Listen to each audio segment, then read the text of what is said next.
Program tulepuke ne MC Fish omusanyusa nga bulijjo era nabagamba nze tujja lepuka kulepuka nga nabaga lero nabakubidde kinu kiki amagulu amatuufu ndoza mugalaba aganoonya tulepuka tutambudde twagana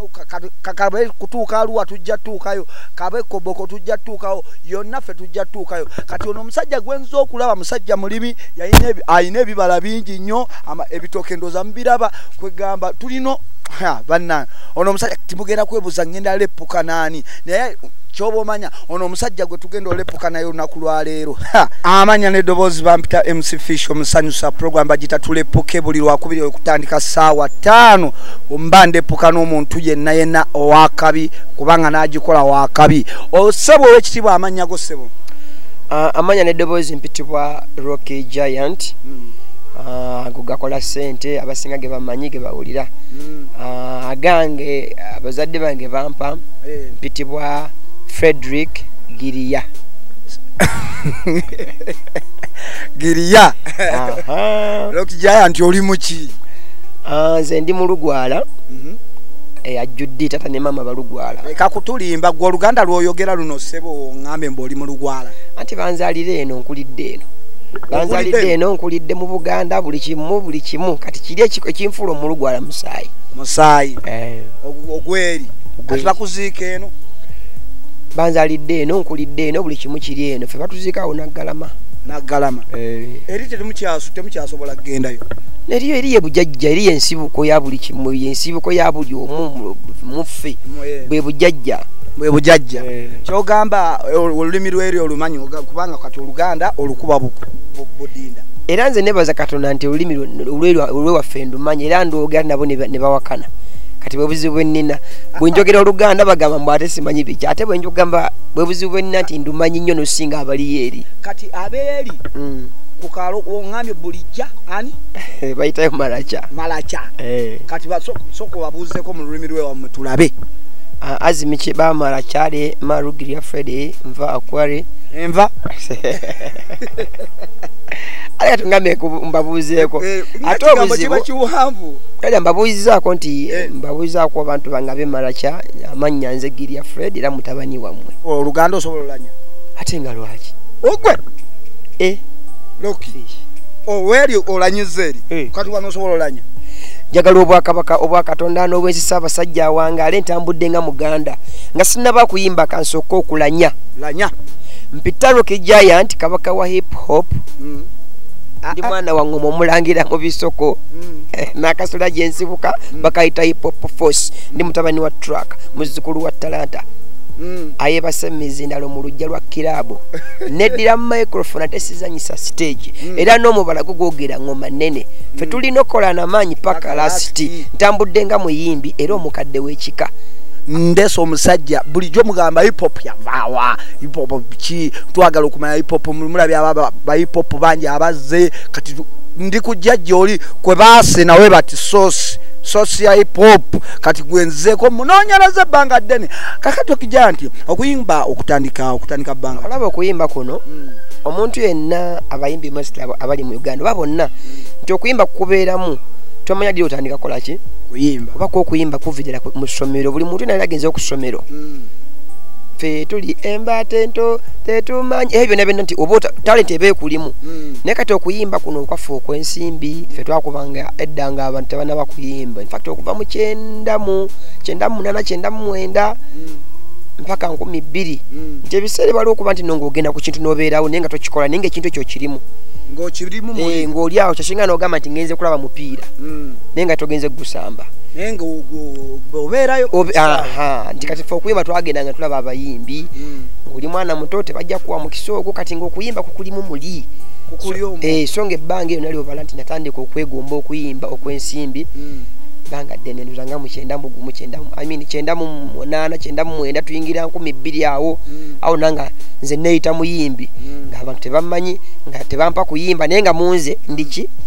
muyimbi gwasooka kwefuula muyimbi si kwefuula nali muyimbi kubanza ate okuyimba kuno nti nkutambuza mu mitendera gyennyini lwa nsonga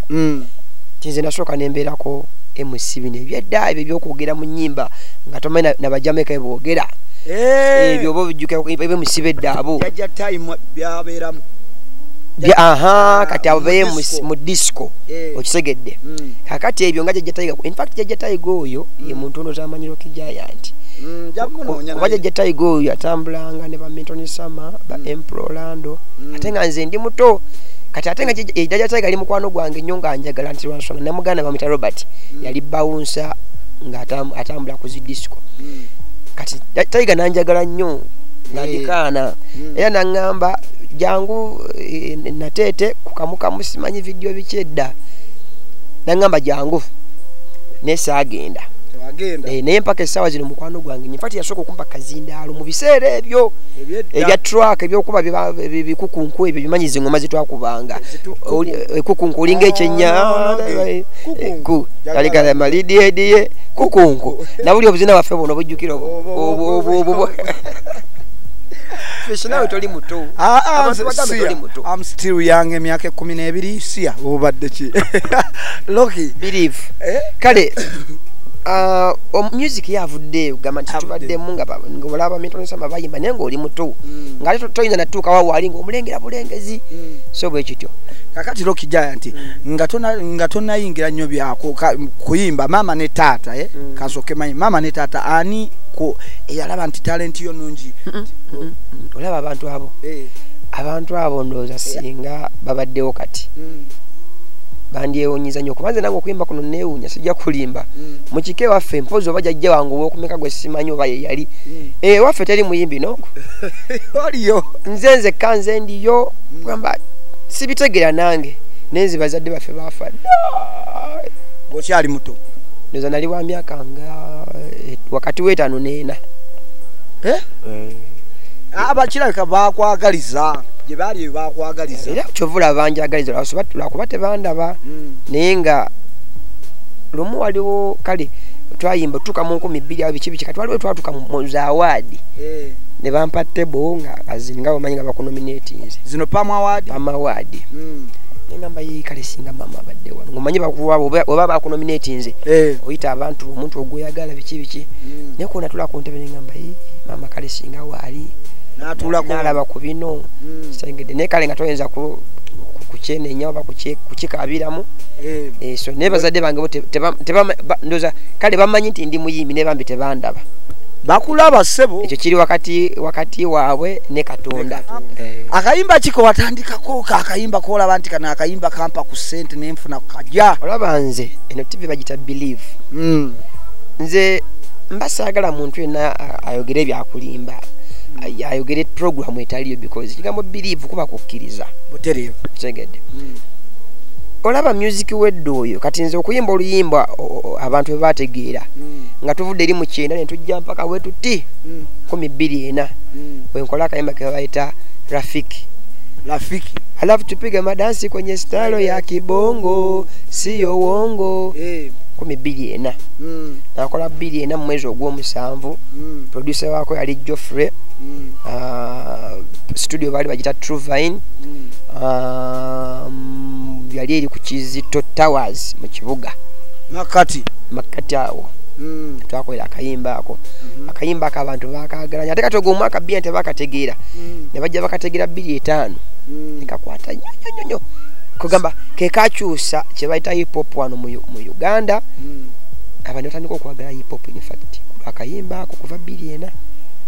hip hop natandika n'omuteeka mba hip hop twagala abantu batangaze mu hip hop kyeki hip hop kigambo kya luzungu naye ate bwe tudde waffe biba bitontome na bisoko wane Uganda ebitontome n'ebisoko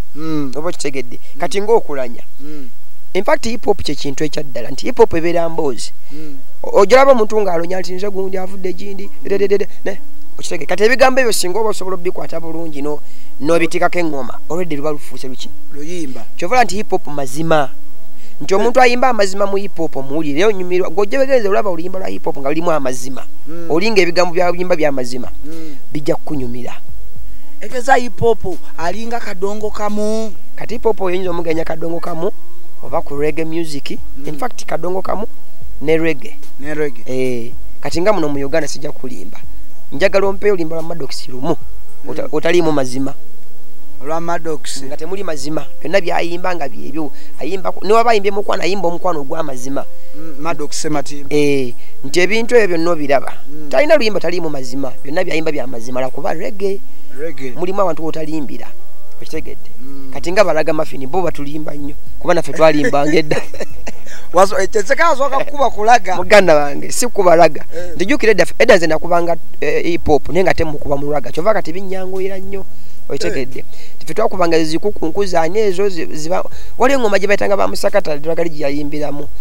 naye nga bagitanga umaniseso ngekuba haram haram ogijjukira engoma eyo waliwo kale nti kyekyo nti nno lwaga ffe twakubanga n'okuba gamba ng'ejjadduka nnyo olitawulira byogera kasoba ng'oli ku traka ng'ogoba traka kati mu field eno Loki mulimu ki nga tonayingira waba byakuyimba bino mulimu ki gwe wasookerako nti no mulimu gwange nasookerako nga bwe gavumenti nno nakulwa sirina bazadde naye neebaza nti nze nkuze ng'omuntu alina abazadde neebuuliridde kugamba nkuze bulungi sibbangako ne bwogenda mu poliisi ze Uganda zonna temuli fayiro yange ne batukwatanga bino nga omanyi ebyekidongo ayidumbi kyekiro era nga bakulaba gwe innocent nga kibayinza okukola ekyamaanyi kukwerakwawo mu lujjaira ne bakuta kugamba nze siri muzi wa misango oba kitegedde okulidde kaalo ki obulamu bwange bwonna obusinga mbumaze Kisugu ebitundu byenkulidde mu Kisugu Wabigalo Namuwongo Kibuli gyenkulidde era nsomedde kiwuliriza era kiri mu Kisugu omwo weeweeredde waliwo project eyampeera baali bagita Kampala Diocese project nga waliwo omwami yali agikulira nga bamuyita Ibrahim Kagolola era badde yaliko bakansala LC5 biki mu Makinde muno Makinde East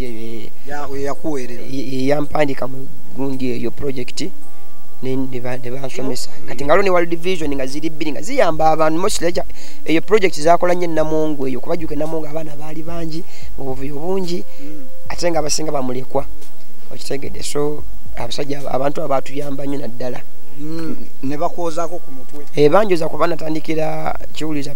natandikira mu kyakusatu kate nze ebyange bizibu nnyo nali sinnabasomako twalinga mu kyali eyo kati webaŋŋamba oyina ŋŋamba nti ogenda kusoma ngenda kunzikiriza kuba byalinga bizibu nti ate abazadde babitekangamu obuyaayi etegeeza atandika okusoma ng'oli mukulu nali mukulu nnyo ate ekirala nentandikira mu kibiina ekyokusatu ekyawaggulu ennyo ekyolio kirabye tewasomako P1 nasala P1 byani ebyo nedda naye kati omanyi ekyantwala eyo nti ole nali nkuze kati yaŋŋamba nti kuba nze nasembayo nze omu ku baana abasembayo okujoininga project eyo naŋŋamba nti ŋŋenda kuwa omukisa naye bw'onoogwa awo okola ki okoma nambuuza oyagala kibiina ki kati njagala okulaga nti Katonda atambudde nange emyaka gyonna nze sifunye buzibu bintu byenjagala kankobuulire naye ŋŋamba nali njagala nakweripa ku kyakuna olwo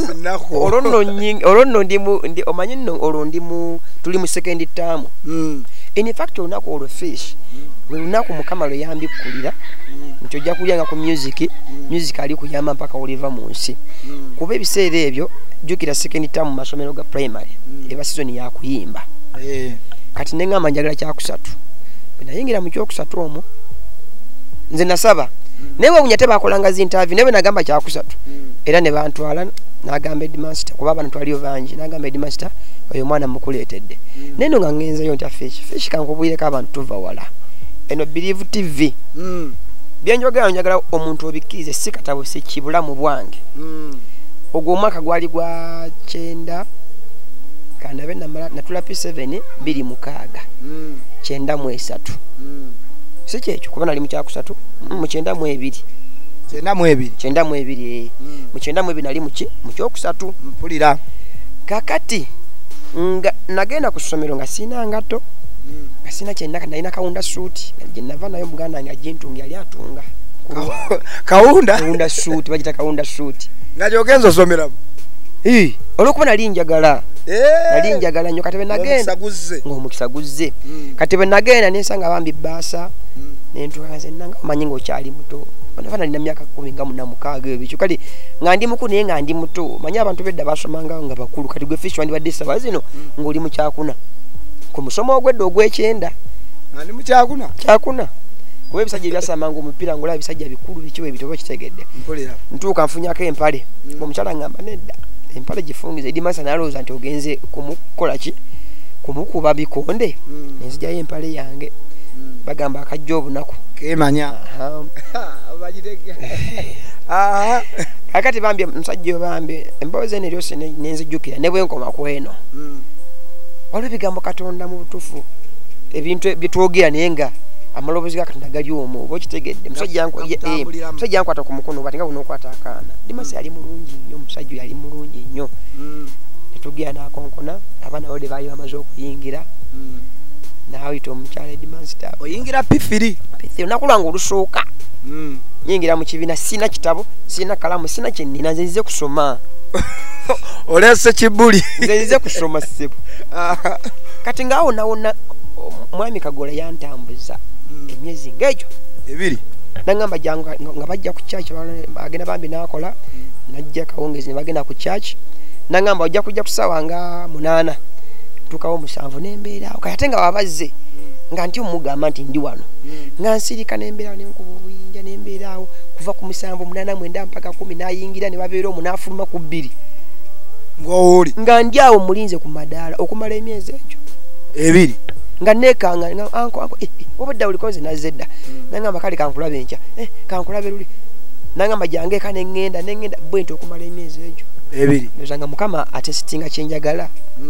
kati nakulya ngamba olwo kwe kugendayo nga obulumi bwempiseemu nga bwali bungi nenyingira essomero tukeyo nsangayo bagamba alina kigambo kyayogera siri kyerabira kintambuzizza ekigambo kyayogera Mwami Kagolo headmaster bali bamuyita banange Ruhinda James Ruhinda nzaje na somero kyeryo kiwulirizaawo nga James Ruhinda agamba madamu Bumba bambi naye yafamita madamu Bumba nga agamba nti no madamu Bumba nga bayimira kati manye headmaster yajja ku kibiina abana nga bayimirira nga balaba bakuteka chali kali mu tupale tuwanvu tekategerekeka kaddugavu nnyo munange ng'agamba madamu nkuletedde omwana ono n'agamba naye mutwale nga bwali mutwale nga ki bwali sina ngato sina kitabo sina jjukira amasomero ga mu Kampala buli mwana nga alina uniform ali smart buli kimu okitegedde naye ekigambo ekyo kisawundinga ng'ekyezzalawo naye ate yali command nti mutwale nga bwali tomunyega kitomubuuliriza akutokola kigwe mutwale nga ki nga bwali bunajjamu ekintu ekyo naye oli bw'okyogera nga tawe mutwale nga bwali oyinza okuzala naye aba akusiirinze nti oyo fish mutwale nga bwali tomubuuza kintu kyonna tomunyega kintu kyonna tokola ki bwekyali nga bwali tolina kumanya bimukwatako oba kitegedde etegeza teacher ye yasomesanga nga gwakulaba bulabi nedda kyali ayogera ndowooza kale kyali kigambo kye nesimanye ebigambo byakirimu nga bono gamba nti oyo omwana yalina omukisa gwe mutwale nga bwakola ki nga bwali oba nti oyo omwana alina buli kimu gwe mutwale nga bwakola ki nti kati byonna yabifunza n'abiteeka mu kigambo ekyo nti mutwale nga bwakola ki era bwe bantwala nga bwe nalina akatula bwe nti waliwo omwana be baali basooka okusoma bali bamuyita Paulo siri mwerabira natula bwe nti naye wakati we nti nga bo bali baana wedde nga baana basoma yambadde engatto bitabo alina n'akwata ekitabo ekipya n'akimpa n'akwata penso n'agimpa jjukira wajja tolina awo nyine ku ssaawa eyo nga bamaze okugisina kye nnina entula nasangamu ebigumba ebyo simanyi vernacular speaking ebiki nga muli aba nenze mukama yannyamba oba yanteekamu ki nga buli andaba ntya buli omu nga nensirika bwe nti nga bino ebyokutiizinga abaana nga wa nsirika tebakutiizinga otobye n'ekintu kino ate tuli mu musiki obulamu bwange buli obwa bulijjo eri otandika naye lwaki njogedde kantu ako nti nze olunaku musiki wange lyatandika kati omwezi ogwo jjukira ali second term nga byaŋŋoma kati nga olava mu breakfast nga mulina okugenda mu sukulu kwaya muskulu kwa yesomero kati ntuuka waliwo engoma buli omu waali kati nga abavubuka abamu ebiseera ebyo baali bakuba nnyo omupiira kati nga abantu bagamba okuyimba kwa bakazi era nga sukulu kwa ejjuddemu bawala be basingamu era nga bukyali butono nnyo abasinga bazanya mipiira badduka naye nze nga ngenda nyingira awantu awo ndabako bwe nti ne bateekawo engoma jjuka nali nga mu kyalo eyo gye nakulira enaggalama nga ndi muto nga tukuba engoma ku kyalo eko kyengoma eŋŋanda ngoma eŋŋanda wezikuba bana bayise wali simanyi kwabya lumbe ne bazirekawo ne muzizanyirako ng'abaana simanyi mbaga ya gundi busikire byonna nga kale nga nina idea ku ngoma kati nga naadungu ezo twali tuzikuba ewaka muganda wange yali azikola adungu ezo munange nga ntandika kati kwali twatandika okuyimba nenyimirawo nti nabuuza ani asobola awo jangogezeeko bali bamwita Kasibante naye yafa bonna ng'obonyumyako baafa myaka gyaddamu gwe fish olaba omwaka gumu ofiisa abantu oba ekitegedde so omuntu kati benjogerako ojjukira byakyenda ekitegedde nti mpaka kati munnange nkuba engoma kati nakuba omulundi gumu naye nga gye nasimbamu engalo jjukira nti omwana w'omukyalo yaba amanyi ebintu bano ba mu kibuga nze nga gye nakubamu bwe nti engoma engalo gye nasimbamu bwe nti yamanyirawo nti onaamanyi yaŋŋamba tuulaawo tovaawo nenyingira mu sukulu kwaya okutandika olunaku olwo okay Rock Giant bane tubale tufuna wa Rock Giant je yava kati Rock Giant mu muziki gani nga tuze mu muziki tuli mu bino tugenda katuyingidde omuziki ogwekoleddemu ki abaana bo bazadde omuziki guno fish olina okumanya nti gwe njogerako bimanyi nti music fe twayimbira sente tezaalimu nga fe tunoonya mannya nga ne radio teryagenda kusaba sente ompate wali radio zalinga nnya oba kitegedde nga gwe kyokula okuba bivulu bantu era nze erinnya eryange nalikolera mu bantu direct nga tukuba buli kivulu nga tomanya nani yategese kivulu oba kitegedde ng'olumba bulumbi nti kyenfunyemu sijagamba nti nno nfunyemu obugago banfunyemu kyoba ninamu kino nekyo nina mu music omuntu kyayinza ate okunyooma nina kye bayita erinnya n'ekitiibwa mu music tubyenkulembeza ate nga neeyongera nti mu bulamu bwange obwa bulijjo bwempitamu obulungi n'obubi bonna era mba mu music nze bwontunuulira kyonna kyendi wano music buli kimu kyeni sina bulamu bwentambuza nga tebuli mu music n'amazzi ge naabeeka music n'akazigo kendimu music buli kimu gamba buli kimu music motoka gyenvuga music so ngamba mufunyemu ebintu bingi kale Rock Giant bana tubadde ne Rock Giant tulepuseko ne Rock Giant njagala abantu bampereyo akapera kowulira gwe omusajja omuganda akapera kowulira then today Believe TV